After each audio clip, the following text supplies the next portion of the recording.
Hello दोस्तों, स्वागत है आपका आज के हमारे इस अनबॉक्सिंग स्टाइल के व्लॉग में। तो कल आपने देखा आईपीएल में दो नए फोन जो है वो अनबॉक्स होते हैं, नोकिया नारायण और रेडमी का जोस द बॉस। ये दोनों जो फोन हैं इनके स्पेसिफिकेशंस, इनके फीचर्स के बारे में डिटेल से बात करेंगे। लेकिन वीडियो में आगे बढ़ने से पहले इस वीडियो को लाइक जरूर कीजिएगा और कीजिएगा चैनल को सब्सक्राइब। तो बात करते हैं नोकिया नारायण की। ये जो फोन है ये वापस से रीलॉन्च किया है और एंड्रॉयड और आईओएस दोनों पर है। इस फोन को लॉन्च किया है जीजी भाई ने और ये फोन जो है वो काफी टिकाऊ फोन है। मात्र 40-50 मिनट इसे चार्ज करेंगे तो सीधा 100 घंटे की ये बैटरी देता है। वैसे 100 घंटे की जो बैटरी है वो तो आपको रेडमी का जोस द बॉस भी देता है, वो भी तकरीबन 40-50 गेंद ही खेलता है और 100 घंटे का पावर आपको वो प्रोवाइड करता है। तो ये जो दो फोन हैं ये आपने कल ईडन गार्डन्स में लॉन्च इवेंट जो था उसमें जरूर देखे होंगे। अब भैया इससे ज़्यादा अनबॉक्सिंग स्टाइल या ब्लॉगिंग स्टाइल दोस्तों वाली स्टाइल अपन से हो नहीं सकती। तो टिपिकल अंदाज में अपने जो रोजमर्रा का अंदाज है उसमें आ जाते हैं। तो आईपीएल में आपने कल देखा कि केकेआर की टीम जिसमें सुनील नारायण सेंचुरी मारता है और ऐसा लग रहा था कि केकेआर जो है वो आराम से जीत जाएगी, खेलते कूदते हंसते खेलते जीत जाएगी। लेकिन तभी आ जाता जोस द बॉस और भाई साहब क्या ताबड़तोड़ अंदाज में ना सिर्फ सेंचुरी मारता है बल्कि अपनी टीम को एक ऐसी सिचुएशन जहां पर एक्चुअली मैं अपना बताऊं ना, तो मैंने जब देखा हेट मार आउट हो गया मैंने कहा भाई मैं तो सो जाता हूं। लेकिन जब सवेरे नींद से जागा तो माहौल कुछ और था।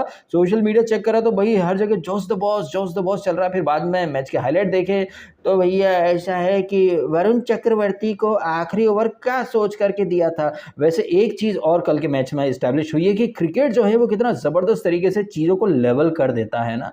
ये हर्षित राणा जिसने कि कल 19वें ओवर में 19 रन दिए थे, लेकिन इस सीजन में केकेआर का जो पहला मैच था ईडन गार्डन्स पर ही जहां पर कि कलासन ताबड़तोड़ अंदाज में हिटिंग कर रहा था। आखिरी ओवर में कुछ 13 रन चाहिए थे लेकिन हर्षित राणा ने वहां पर 13 रन डिफेंड कर लिए थे। आपको तो याद ही होगा ना, कलासन को आउट कर दिया था और एसआरएच जो कि ऑलमोस्ट जीत गई थी वो मुकाबला, लेकिन आखिरी ओवर में वो लोग 13 रन नहीं बना पाते हैं और हर्षित राणा जो है वहां पर मैच के साथ साथ करोड़ों लोगों के दिल भी जीत जाता है। लेकिन कल यही हर्षित राणा कहीं ना कहीं विलन बन गया क्योंकि 19वें ओवर में उसने 19 रन लुटा दिए और उसके बाद तो भाई ये श्रेयस अय्यर का ब्रेन फेड हो गया। अब ये भी कह सकते हैं कि भाई उसके पास ऑप्शन नहीं थे, बट रसल था उसके पास।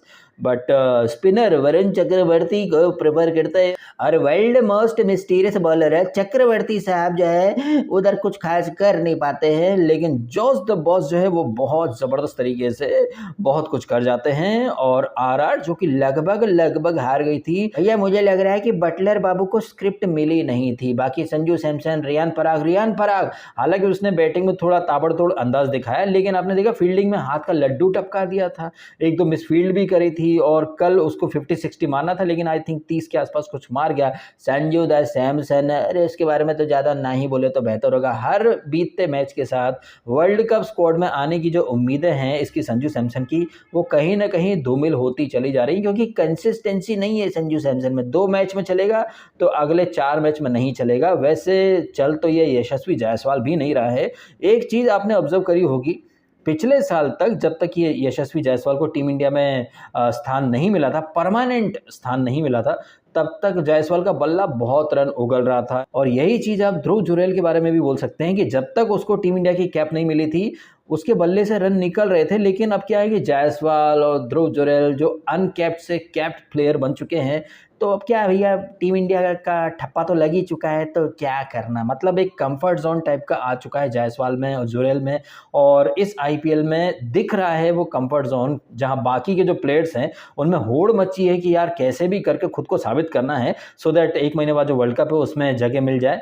वहीं जायसवाल को देखो, जो मतलब उसको थाली में परोस करके चांसेस मिल रहे हैं उनको भी मतलब वो यूज नहीं कर पा रहा है। कल एक और फेलियर मिल गई है उसको। वहीं हम बात करें यूजी चहल की तो उसको भी सेंट्रल कॉन्ट्रैक्ट से बाहर कर दिया गया है। पिछले 2-3 सीरीज से उसको निकाल दिया गया है, बट वो विकेट ले रहा है, पर्पल कैप लेकर के सबसे आगे चल रहा है विकेट्स की रेस में। तो यार चहल जो है वो कहीं ना कहीं स्टेटमेंट दे रहा है। वैसे कल चहल की बॉल पर श्रेयस अय्यर आउट हो गया। बेचारी धन्नो क्या सोच रही होगी, सब सपोर्ट करे चहल को या फिर अय्यर के लिए रोए, बिकॉज वो तो दोनों हाथों में लड्डू लेकर के चलती है। Dhanno the gold digger, Dhanashree की मैं बात करूं, धनश्री वर्मा, जो कि कभी किसको पकड़ लेती है कभी किसी को पकड़ लेती है। एनीवे वापस से मैच पर आ जाते हैं। तो मैच जो था भैया काबिल तारीफ मुकाबला था। यहाँ पर कोई भी किसी से कम नहीं था, जहां पर किंग खान के बाजीगर वर्सेस आरआर का बटलर। एंड जब किंग खान के बाजीगर ने 223 रन मार दिए, जिसमें नारायण सेंचुरी मार जाता है, ऐसा लगा था कि भाई आरआर जो है ये इस मुकाबले को कम से कम 25-30 रन से तो हार ही जाएगी। बट सडनली आ जाता है बाजीगर को टक्कर देने के लिए बटलर, और बटलर तो भाई साहब 100 मार देता है, अपने दम पर मैच को पलट करके रख दिया है। और बाद में जिस तरह से किंग खान आते हैं और बटलर से मिलते हैं, ये काफी एक अच्छा मोमेंट था। वैसे किंग खान से हमें याद आया, भाई कितने लोगों को किंग किंग बोलना है। एक क्रिकेट में चोकल किंग है, जंगल में शेर किंग होता है, यहाँ पर बॉलीवुड में ये किंग खान है। अरे यार हम तो किंग किंग में कंफ्यूज हो गए हैं। वैसे क्रिकेट के किंग से हमें याद है मित्रों, यही आरआर की जो टीम है, इसके अगेंस्ट कल सुनील नारायण ने धागा खोल दिया।